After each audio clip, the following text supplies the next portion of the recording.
All right, Matty, welcome back. The Ask Matty show returns for another week here. Matty, how are you feeling? I'm doing great. Love being here with you guys, answering your questions, get you guys educated on some of the basics of what I consider to be one of the most exciting industries and opportunities in front of us, even probably over the next decade or so.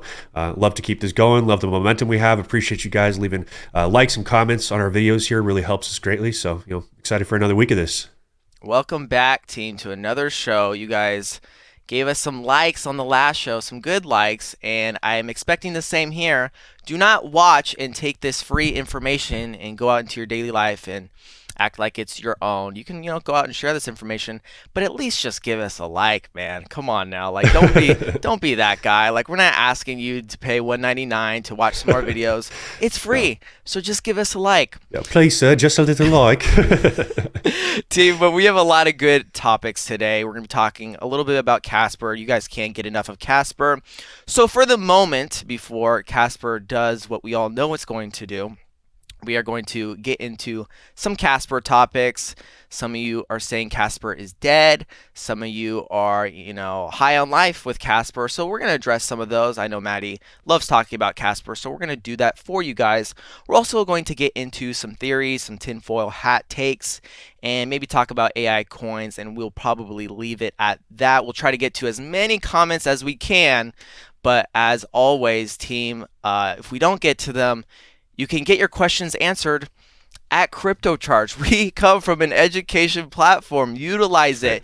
Take that 30-day free trial and get into the Discord. A lot of good people in there. I've been trying to get more active in there with the community and offer whatever I can with these people that are much older than me, and I want to make it easy for them, as I know, like in real life, people ask me questions and they kind of ask it passively, and they ask it like, oh, like, what about this XRP token? Oh, they would, they'll say, what about this Ripple thing? And it's like, okay, you don't really care that much, you're just trying to Right. make like the lightest small talk, and I don't want to entertain it when it comes to crypto. If you want to ask me how I'm doing, go ahead, but we're not going to have small talk over crypto because there's just so much to get into, right, Matt? Like every time you Yeah. go to a restaurant and they say something like that, it's like, well, how deep you want me to go right now? It's Because too difficult to have those shallow conversations, and I feel like even in the years that I've been in this industry, it's always very difficult to truncate such like a complex topic into like bite-sized pieces, especially people who just like aren't tech savvy to begin with. That's the most difficult part. You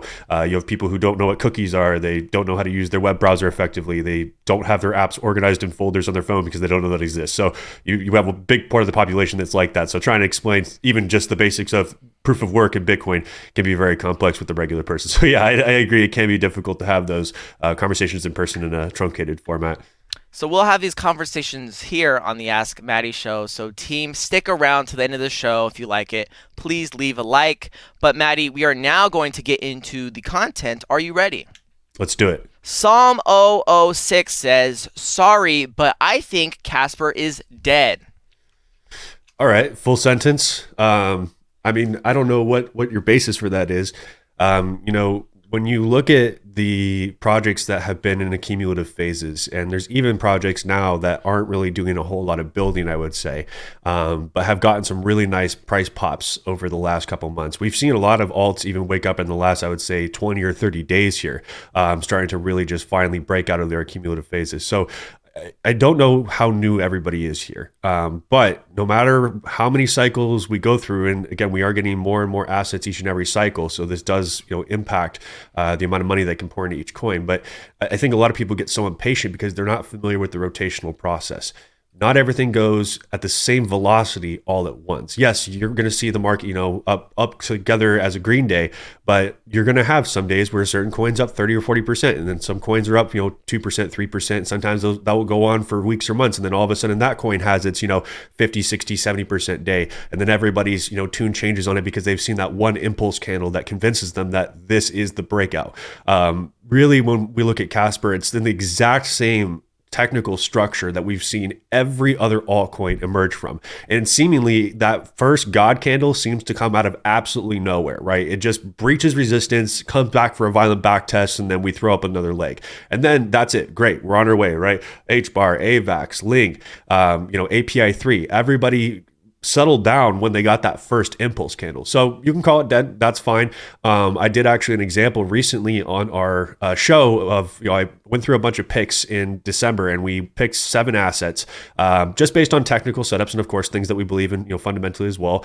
And out of those, most of those had breeded a great return, and only a few of them from those initial entry points had been in very little drawdown. So, there was no way out of those 7 though for me to say this one goes first, right? I couldn't have told you that out of all of those picks that API 3 was going to go first because they were all in the same technical setup. So if I had been impatient and I had just cut those when I had not seen them do what API 3 did, I would have also missed out on the H-bar opportunity. I would have also missed out on a variety of other assets that are significantly up from those initial prices that we even looked at back in December. So again, I think this comes down to patience. If you're that person who's like, I'm a swing trader, I'm only in a trade for a week or 2 weeks. All right, well, set that tolerance for yourself. But if you're going all in on one asset and it needs to do this by this date because this is your only exposure to the market, yeah, you're going to probably feel a little frustrated and like it's dead. But again, you can look at absolutely every altcoin on the market, look at that accumulative structure, and really it's like 1 or 2 candles that completely changes the picture for the entire market. So I'm not concerned. Everything looks exactly the same as everything else. We're just further back in that cycle. So again, I'm just being patient. I got it staked up. So my money's still moving. All right. I'm earning that 10, 11% APY. So, you guys have to look at this glass half full sometimes and not just be so petty that, hey, it didn't do what I expected in this short time period. And then we have, Matty, a complete other take on here. Actually, a more, nuanced take here compared to the last one. Tombo5 says, sell, question mark? Casper's minimum APY is 8%. It's a money machine. Yeah, I mean, the staking is great, and it's part of the native protocol of a proof of stake model, right? So when people say I'm staking this, a lot of times what they really mean to say is I'm lending this. But in the model of Casper and the model of API 3, you are staking in the native pool and you are directly contributing to the security model that allows the ecosystem to operate properly. When we look at the APY, that is something that's very lucrative over long periods of time, which is why I like to have long-term exposure to assets that I'm early to, like Casper, right? You're going to look back at Casper, even let's say it's, whatever, 3, 4, 5 cents right now.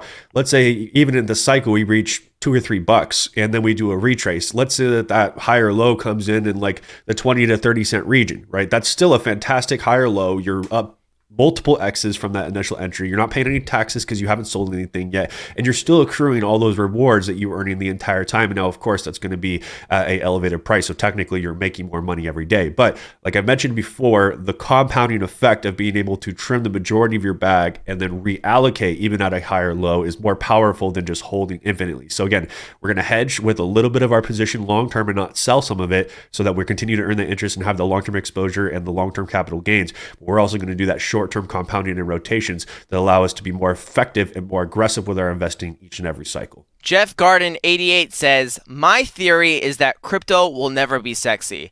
It will only become less and less cool as time goes on. I kind of hope so, man. I'll be completely honest. I hope that it becomes a little less sexy because you're going to have a lot more serious money and more serious investors in this space. We're not going to have as much garbage. We're not going to have as many meme coins. I promise you guys the meme coins will eventually be eradicated. That's not just me being spiteful that, some meme coins have done, extraordinary moves in short periods of time. Let's not talk about all the rugs out there where people have gotten hurt same day or 2 days after launch. But there is going to be a time where this space is eradicated of meme coins. Now, I'm not saying that you can't have NFTs out there that sell for egregious amounts of money. That's art, right? There's a very clear value. There's a unique value that's associated with each of those pieces, and that's in the value of the beholder, right? I go out to an art gallery, I might look at it and go, that's a shitty piece of art. I want to give you $1 for that, and somebody else got there that says, hey, that's a $100,000 painting. I'd love that painting in my house, right? So that's a different when you have unique items that are art versus coins that are all the same, right? There's nothing that makes them a unique identifier. They're exactly identical. And there's no utility behind them either. So I do think that once we start flushing out the meme coins, once we get more regulatory clarity on stable coins as a whole, custodians, exchanges, everything that kind of is the entry barrier to crypto. Once those things are cleaned up, then I do think that we can have a more serious industry here. And I think that we're going to see the money more appropriated in a better fashion to projects that are of a higher utility. We will see the space flushed out. And even some of the smaller competitors here, there will be many of them will be flushed out. And it doesn't mean that they're just a bad company. Sometimes there's good companies who have bad timing. And that's really unfortunate as well, right? That happened in the dot-com bubble where, yeah, hey, you have a fantastic idea, but you're competing with 1,000 other people in the space who are also just very excited about this space like you are. And it's possible that they are dwindle out of funds and can't sustain longer than others. So yeah, this space will be change over time. It'll probably be less sexy, which is probably going to be a good thing. And again, that's really where probably the real world adoption sets in. That's when we see real world assets coming online. That's when we see the DePIN projects, decentralized infrastructures, right? Physical infrastructures coming online and being a lot more effective. That's when I think crypto gets very serious. So I do long term hope crypto becomes less sexy. PB a pin one. Y'all need more AI coins. We need more ad coins or all coins? AI, sorry. Oh, AI coins. Yeah, I mean, there's always a new niche that, everyone starts talking about and like you need to be involved in it. AI is, first of all, a very broad topic. And lots of even L1s can have, AI projects built onto them, permissioned or permissionless applications built on them. And then I think also AI is not necessarily like, oh, well, what is it specifically within AI that we're achieving with X, Y, and Z token? Are we talking about like taking ChatGPT and utilizing that in a blockchain fashion? Are we talking about, AI in relations to aggregation through oracles? There's a lot of different ways that we can look at AI and say that we're investing in AI. So if you have some picks that you think that we're, not paying attention to right now and that we should be involved with, go ahead and drop them down there. We can potentially look at a few of them. Personally, right now, I think that I'm more focused from a fundamental standpoint, at least from this cycle, on DePIN because I'm just very passionate about that real world utility. So like Render is a great example of that. Just again, not involved from a technical investment on Render because it's not in a good technical spot, but I love the idea of being able to syndicate physical GPU power that people are not using and being able to sell portions of that to other people as they need to do 3D modeling, as they need to do animation, whatever they would need to do with a less powerful machine. With Helium, being able to invest in a network that is decentralized, allowing people to have cellular service at a much cheaper rate and just be able to do texting and calling or even have it as a second line. I think that's very, very bullish. Honestly, anything that has the ability to tokenize real world assets and make them more liquid. Very, very bullish on those things. So it's not that I'm anti-AI. I think that we just are still in the early phases of AI and it could get easy to get lost in the minutia with a big wave of projects. So I'm never feeling like I'm missing out if there's 200 projects that launch and 5 of them go up right away and everyone tells you need to get in on it. I never have that sense of urgency with my investing. I'd rather just kind of let some of the dust settle, take a look to see who's actually building and who has the momentum in the space from a fundamental standpoint, and then go ahead and jump on those later. I tracked Helium for a super long time before I was like, you know what? All right, we've got the technical setup for it. Let's go ahead and jump into it now. But I'm pretty picky with my projects, and I would be the exact same way with AI. You could probably recommend to me 20 of them. I'd probably put them on a hit list, and I'd probably end up only looking at 2 of them and then looking for those technical setups. So, be picky, guys. Don't think that the newest hot word equals the most money in this industry. Verbal Kent says, gives an interesting take here. You built an excellent portfolio while everyone else built wealth. I don't know what that means. Probably sarcasm, but yeah, well, he's saying in theory, you built the excellent portfolio. You diversified. You looked at different sectors.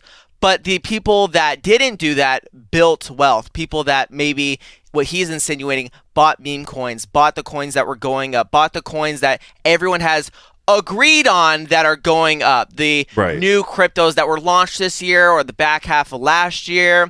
He is trying to say here, Matty, that in theory you built an excellent portfolio by standard terms, by standard investor terms of diversification, but you picked maybe the wrong assets to maybe take you to that next step in life, like this new wealthy, super rich guy. Right.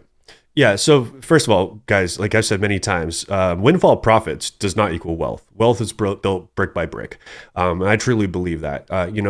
Most investors that have been in this space for a long time, outside of even crypto, suggest that investing should be a boring process for the most part.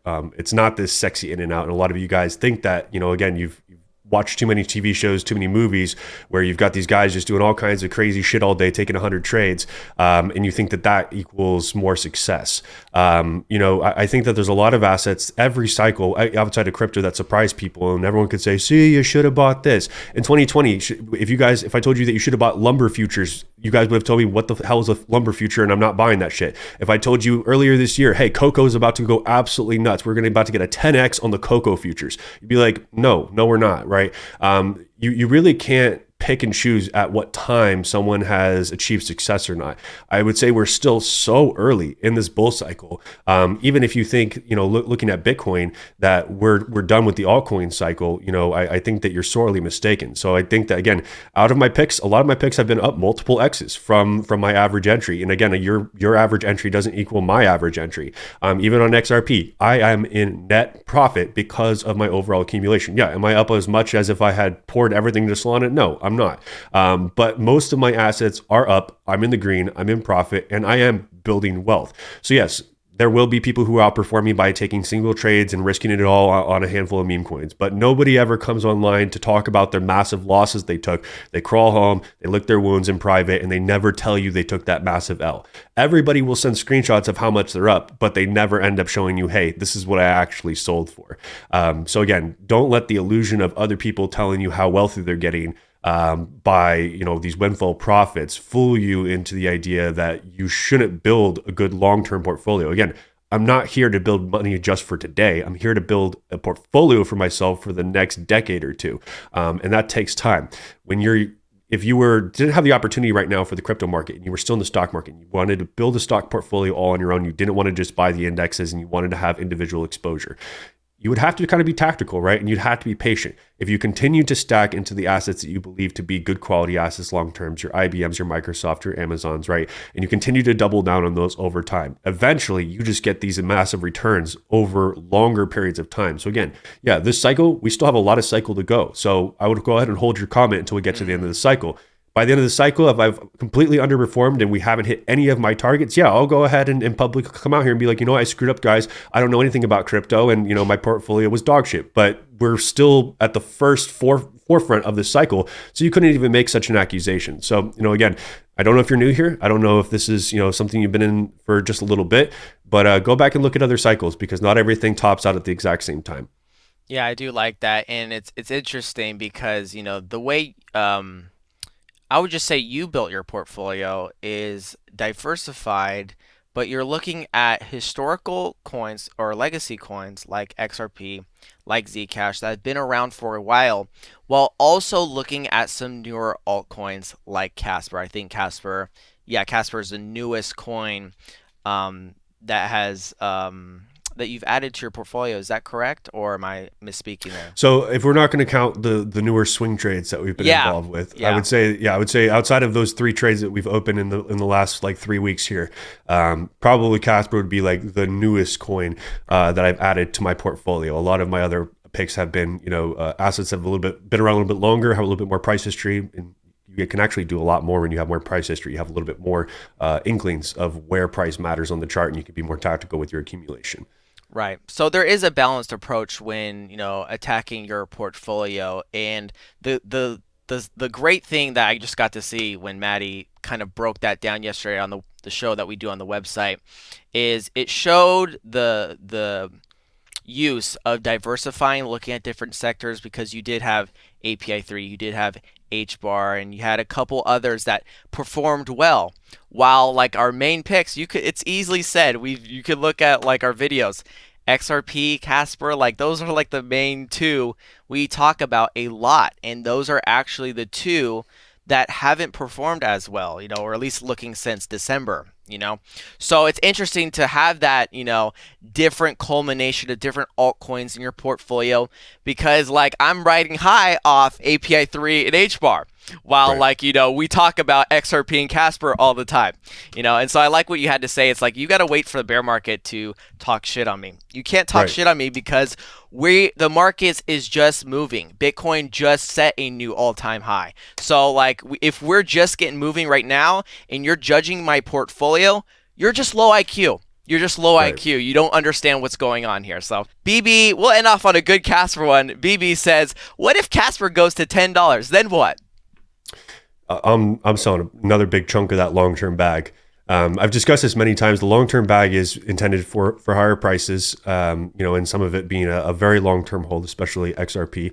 But with Casper, the expectations are, over $1 definitely for the big profit take. Definitely gonna do a little bit of trimming for rotations earlier on than that, but that's over in the Discord and on the website for our members to kind of follow those short-term plans. But long-term, right? Like that's always the good question. What are if my expectations are completely exceeded? That's what that long-term bag is for. So you hold 20 or 30% of your Casper. Let's say you've unloaded in the $1, $2, $3 section. You're very happy. You've made a fantastic profit. Again, let's not get greedy here, guys. Talking about 3 or 4 cents to $2 or $3, like that's amazing. You're now holding the rest of the bag. It's staked up. Casper gets an enormous, secondary God candle up to the $8 to $10 region. I'm probably taking that long-term bag and cutting that in half again, just because it's kind of a no-brainer. Because when you get those big impulses like that, look again, AVAX is a very good example of this. You go look at the AVAX chart, gets the secondary peak, but after that secondary peak comes in, boy, does it come crashing down hard. So I would rather take that profit, right? Because you're looking at Casper at 3, 4, 5 cents right now at a $10 Casper. Like it's just too much money to not capitalize on.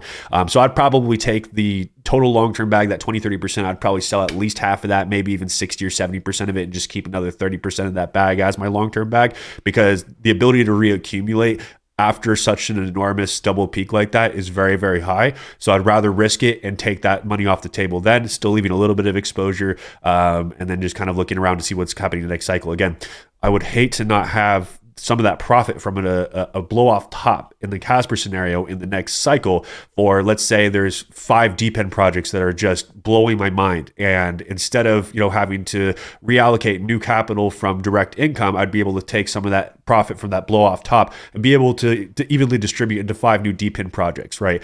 So it gives me more flexibility into this next cycle if we do get blow off tops to take more profit than intended off the table. Same thing with XRP, right? You get like a 25, 30, $35 scenario on XRP. I'm probably going to take that long-term bag and cut that down a little bit more aggressively than intended, because again, the ability to reallocate, either rebuy back into XRP or into new projects that you like in the next cycle, gives you a lot more ability to do compounding gains. I like that approach, Matty, and I would like to discuss more, but we're just out of time, more in depth with your exit plan. But if you're a Crypto Charge member, you already have access to that within the coin library, or you can ask, more specific questions with Matty in the Discord. And going back to the coin library, it's great because it gives you kind of like a guideline, more so how you should be thinking, and then price targets, and then what is your strategy? Are you planning on holding a portion of this bag for the long term? I know for me, we're trying to hold, XRP, Casper, API3, some of these other, young altcoins for multiple cycles, just a percentage of it, and, sell out and, buy Lambos. No, I won't buy a Lambo, but Matty's very vocal about his Lambo, so I can't. I'm not. I can't wait. Hey, you can't do that it's here. It's the R8 or nothing. Anyways, team, we are completely out of time. If you got something good out of this, make sure you leave a like. Check out Crypto Charge. That is where we will be at. But until next week, team. Bye.